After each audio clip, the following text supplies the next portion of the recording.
திமுக எங்கே பயணிக்க போகுது? ஏன்னா இங்கே ஒரு சலசலப்பு பாஜக பக்கம் திமுக சாயறதா ஒரு செய்தி பார்க்குறோம். நீங்கள் கூட்டணி கட்சியில் பயணித்தவங்க கடந்த காலத்தில், இப்போ விஜய் ஆதரிச்ச நிலைப்பாட்டில் இருக்கீங்க. எப்படி பார்க்குறீங்க? இல்லை, நான் நினைக்கிறோம்னா அவங்க திமுக இப்போதைக்கு அவங்க நிலைநிறுத்துறதுக்காக ஏதாவது ஒரு சார்ந்து அவங்க இருக்கிறது நான் பார்க்குறேன். ஏன்னா அவங்க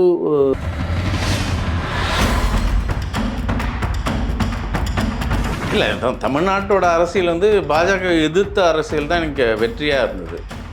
இப்போ திமுக அந்த நிலைப்பாட்டில் இருந்தால் அது விஜய்க்கு தானே வெற்றியாக மாறும். இல்லை, பாஜக எதிர்ப்பு அரசியல் இருக்கணும், நாங்கள் அதை கொண்டுட்டு வந்தது. அது திமுக கொண்டுட்டு வரல. இல்லை, அந்த நகர்வை எப்படி பார்க்குறீங்க? தாவேகா பக்கம் அழுத்தம் கொடுக்கறதுக்காக அந்த நகர்வில் போகிறாங்களா, இல்லை வழக்குகள் தங்களை காப்பாற்றிக்கிறதுக்காக பாஜகவை நாடுறாங்க? வழக்கு இருக்கா இல்லைங்கிறது நம்ம தனிப்பட்ட நம்ம பேரக்கூடாது. இந்த சூழ்நிலை அவங்க பிஜேபி போடுறது மட்டும்தான் அவங்க கட்சியை காப்பாற்ற முடியும், அவங்க தொண்டர்களை காப்பாற்ற முடியும், உள்ளாட்சி தேர்தல் ரொம்ப வலுவாக பார்த்துக்க முடியும். அப்போ தான் வர சட்டமன்ற தேர்தலில் இதில் செந்தில் பாலாஜியும் பாஜக பக்கம் போகிற செய்திகள் வருது. பாஜக தரப்பில் போகிற மாதிரி ஒரு, ஏன்னா ஒரு அதிமுக ரொம்ப விசுவாசமாக இருந்தார். அதிமுக இருந்தால் அதுக்கப்புறம் அவர் டிடியில் வந்தார். டிடியில் ரொம்ப விசுவாசமாக இருந்தார். அதன் பிறகு அவர் திமுக இருந்தார். திமுகவுக்கு விசுவாசமாக இருக்கிறாரு. நாளைக்கு அவர் இந்த விசுவாசி அப்படின்ற இடத்துல தான் விடுதலை சிறுத்தைகள் ஒரு கேள்விக்குறியாக இருக்குது. திரு ஆலம் ஷானவாஸ், விடுதலை சிறுத்தைகள் உருவாக்கிய திரு ஆலம் ஷானவாஸ் விசுவாசியா? விசுவாசமாக தான் இருக்காரு, விசுவாசி தான் இருக்கிறாரு. எங்கே மாறி போயிட்டார்? யாருக்கு அவர் விசுவாசி தான்? யாருக்கு விசுவாசமாக இருக்கார்? யாருக்காக தான் விசுவாசி தானே இருக்கிறாரு.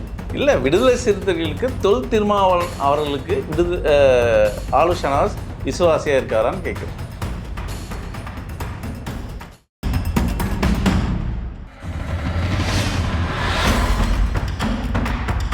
நேயர்களுக்கு வணக்கம். இன்றைய நேர்காணலில் நம்மோடு இணைந்திருக்கிறார் விடுதலை சிறுத்தைகளின் செயற்பாட்டாளர் திரு இசைமதன் அவர்கள். வணக்கம்.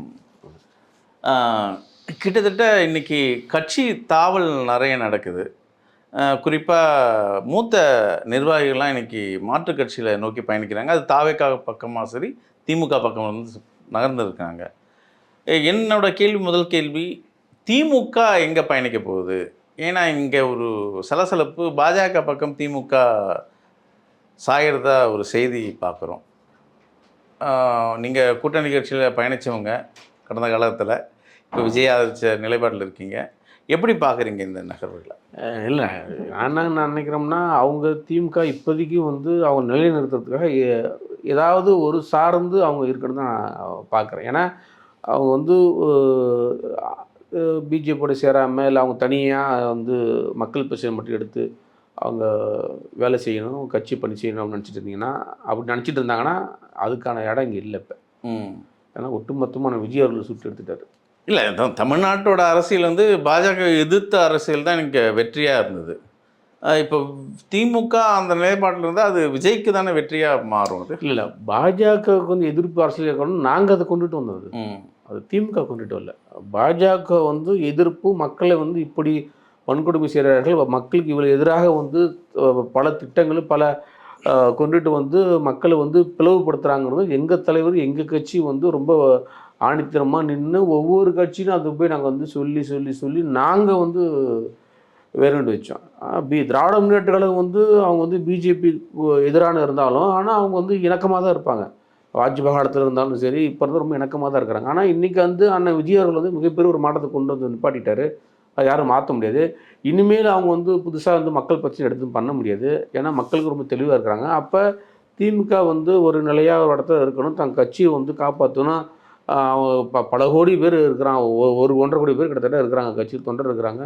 அந்த தொண்டர்கள்லாம் ஒரு வாய்ப்பு இருக்குன்னா அவங்க உள்ளபடியே அடுத்த கட்ட ஒரு காய் நகரத்தில் மேல் நோக்கி தான் போவாங்க. அவங்க கீழ் நோக்கி வர்றதுக்கு வாய்ப்பு கிடையாது. அப்போ மேல் நோக்கினா அவங்க ஒரு மத்திய அரசோட அவங்க ஒரு இணக்கத்தை ஏற்படுத்தி அவங்க மத்திய அரசோட அவங்க அமைச்சரில் பங்கு பெற்று அவங்க மக்கள் பணி செய்யணும் தான் அவங்க விரும்புவாங்க. இல்லைனா அவங்க திமுக இருக்கிற தொண்டர்கள் எல்லாமே வேறு கட்சியெல்லாம் பிரிஞ்சு போயிடுவாங்களே, டிவிக்கு பக்கம் போயிடுவாங்க, எல்லா கட்சியும் ஓடிடுவாங்களே.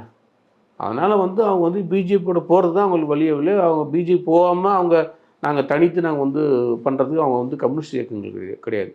அது திராவிட முன்னேற்ற கழகம். அதனால் அவங்க கம்யூனிஸ்ட் கட்சிலாம் நீங்கள் பார்த்தீங்கன்னா அவங்க வந்து தேர்தல் கூட வேண்டாம் கூட கூட வந்து அவங்க வந்து மக்கள் பணி செய்வாங்க. ஆனால் திராவிட முன்னேற்றங்கள் அப்படி பண்ண முடியாது. அவங்க வந்து ஆட்சியில் பங்கு பெறணும், அப்படி அதிகாரத்தில் பங்கு பெறணும் அவங்களுடைய முதல் இலக்கு. அப்போ அவங்க வந்து ஒரு பிஜேபியோட டைப்பில் இருக்கிறது தான் அவங்களுக்கு சரியாக இருக்கும். இல்லை, அந்த நகர்வை எப்படி பார்க்குறீங்க? தாவேகா பக்கம் அழுத்தம் கொடுக்கறதுக்காக அந்த நகர்வில் போகிறாங்களா, இல்லை வழக்குகள் வந்து தங்களை காப்பாற்றிக்கிறதுக்காக பாஜகவை நாடுறாங்களா? இல்லை, அவங்களுக்கு வழக்கு இருக்கா இல்லைங்கிறது நம்ம தனிப்பட்ட முறையில் நம்ம பேரக்கூடாது.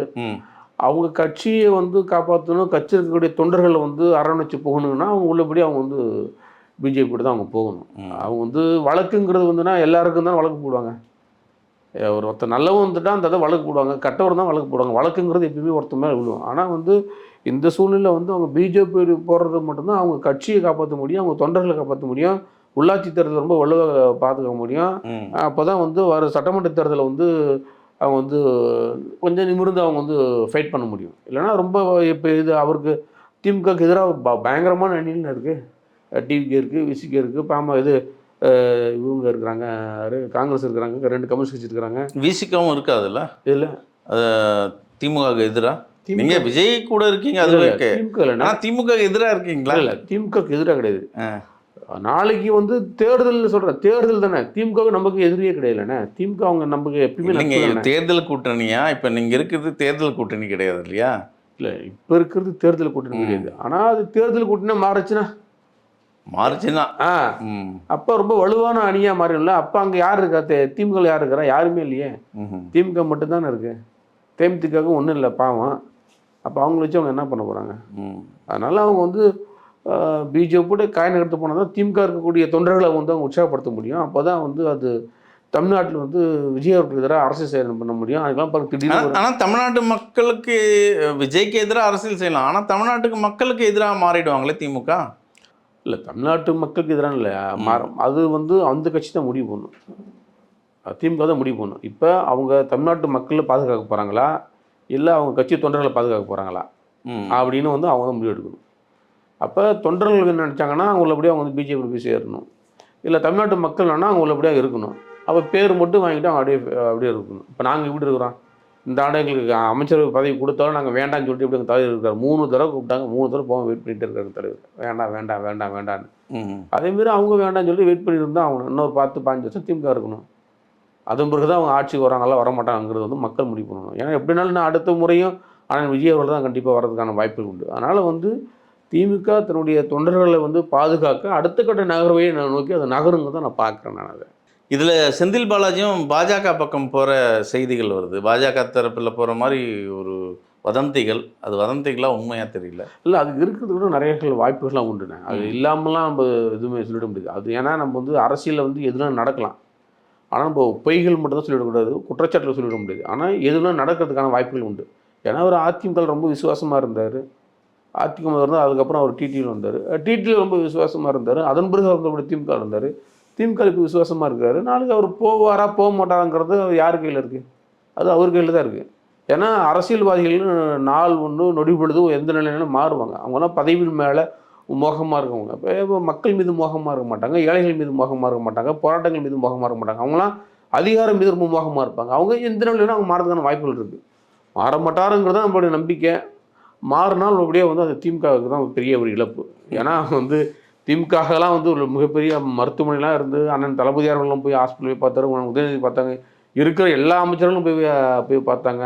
திமுக வந்து அவர் உள்ளபடியே வந்து தன்னுடைய இதயத்தையே வந்து பறி கொடுத்து அவர் உள்ளபடியே வந்து எங்கே இருக்காரோ அவங்களுக்கான விசுவாசமாக அது உண்மையான ஒரு இருப்பார் அண்ணன் செந்தில் பாலாஜி. அதோடய உள்ளபடியே நம்ம மகிழ்ச்சி தான். ஆனால் அவர் போகிறாங்கிறது காலம் தான் சொல்லணும், நேரம் தான் சொல்லணும். அதுதான் இப்போ அதிமுகவில் இருந்து இந்த கிட்டத்தட்ட விசுவாசிகள் இல்லை, நிறைய பேர் வந்து தாவேக்காவில் வந்துட்டாங்க. திமுகவுக்கும் சில பேர் போயிட்டாங்க. இந்த விசுவாசி அப்படின்ற இடத்துல தான் விடுதலை சிறுத்தைகள் ஒரு கேள்விக்குறியாக இருக்குது. திரு ஆலு ஷானவாஸ், விடுதலை சிறுத்தைகள் உருவாக்கிய திரு ஆலு ஷானவாஸ் விசுவாசியா? அவர் விசுவாசி தானே? அவர் அப்படியா? விசுவாசமாக தான் இருக்காரு, விசுவாசி தான் இருக்கிறாரு. எங்கே மாறி போயிட்டாரு? யாருக்கு அவர் விசுவாசி தான், யாருக்கு விசுவாசமாக இருக்காரு? யாருக்காக தான் அவர் விசுவாசி தானே இருக்கிறார் அவர். இல்லை, விடுதலை சிறுத்தைகளுக்கு தொல் திருமாவளவன் அவர்களுக்கு ஆலு ஷானவாஸ் விசுவாசியாக இருக்காரான்னு கேட்குறேன். இப்போ எங்களுக்கு இப்போ எப்படின்னா எங்கள் தலைவருக்கு யாரும் விசுவாசியாக இருக்குன்னு அவசியம் கிடையாது. எங்கள் தலைவருக்கு எல்லாரும் தலைவராக இருக்கிறாங்க விருப்பம். இவர் தொண்டனா இவர் விசுவாசியார் ஐயா அப்படின்னு அவர் திமுகவா விடுதலை சேர்த்துக்கலாம். அது அவர் தான் சொல்லணும். அவர் திமுகவா விடுதலை சத்தியாங்கிறது அவர் தான் சொல்லணும். இந்த நிகழ்வு வரையும் அவர் புரோட்டோக்கால் பிரகாரம் பார்த்தா அவர் தான் முதன்மை செயலாளர், கட்சியில் இருக்காரு, பயணம் பண்ணுறாரு, ரைட்டு. அவர் திமுக இருக்கிறாரா இல்லையாங்கிறது அவர் தான் முடிவு சொல்லணும். ஆனால் அவரோட பேச்சும் நடவடிக்கைகளும் திமுகவோட தொண்டர் மாதிரி தானே பேசுகிறாரு. அது என்னமோ தெரியல அவருக்கு. அவர் இப்போ என்ன நெருடல் உங்களுக்கும், அதாவது விடுதலை சிறுத்தைகளுக்கும் ஆலோசனாசுக்கும்? அப்படிலாம் எங்களுக்கு ஒன்றும் நெருடல்லாம் ஒன்றும் கிடையாது. அவருக்கு ஏதோ மேடை பேசுகிறதுக்கு கூப்பிட்ருக்காங்க, அவருக்கு மேடை கிடைக்கல, போய் பேசிட்டு இருந்திருக்காரு.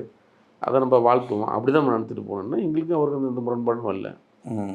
முரண்பாடு வந்தால் தானே பற்றி தெரியும். இப்போ அவருடைய விவரங்கள் தெரியும். முரண்பாடு தான் இல்லையே. முரண்பாடு வராத எப்படி நம்ம பேச முடியும் அவரை பற்றி? ஒரு சுமூகமாக தான் இருக்கீங்களா? இல்லை, அவர் சுமூகமாக தான் இருக்கிறாரு. நாங்கள் ஏன் சுமூகமாக இருக்குன்னு நாங்கள் ஏன் நினைக்கணும்? அவர் எங்ககிட்ட சுமூகமாக தான் இருக்கார். அது அப்படி தான் நம்ம எடுத்துக்கணும். தலைவர்கிட்ட அவர் சுமூகமாக தான் இருக்காரு. இல்லை, ஆலோசனாசுக்கு அந்த பதவி வெறி இருக்கா? இந்த முறை விடுதலை சிறுத்தையிலேருந்து பொறுப்பு தரலை, பதவி தரலை? இல்லை, பொறுப்பு நல்ல பொறுப்பு கொடுத்துருவோம். நல்ல பொறுப்பு கொடுத்துருக்கீங்க. அது அந்த எம்எல்ஏ சீட்டு தரலன்ட்டு வருத்தத்தில் அது அவரே ஒத்துக்கிட்டார். அது அந்த எனக்கு வருத்தம் இருக்கிறது உண்மை தான். அதன் பிறகு நான் வந்து போராட்டத்துக்குலாம் நான் போனேன், 6வது பிரச்சாரத்துக்கு போனேன், வந்தேன், கலந்துக்கிட்டேன் அப்படின்னு அவர் பேசியிருக்காரு. அது ஒன்றும் பேசாமல் ஒன்றும் கிடையாது.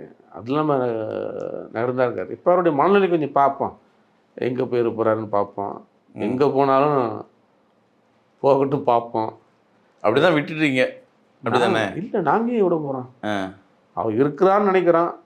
இருந்தால் அவருக்கு நல்லது, இல்லாட்டினா அவருக்கு நல்லதா கெட்டதாங்கிறது வந்து அவருக்கு தெரியும். அது நம்ம ஏன் அதை உடச்சி பேசணும்? என்ன இப்போ நம்ம கூட இருக்கிறால அது உடைக்க முடியாமல் நம்ம அப்படியே அமைதியாக இருக்கிறோம். நம்ம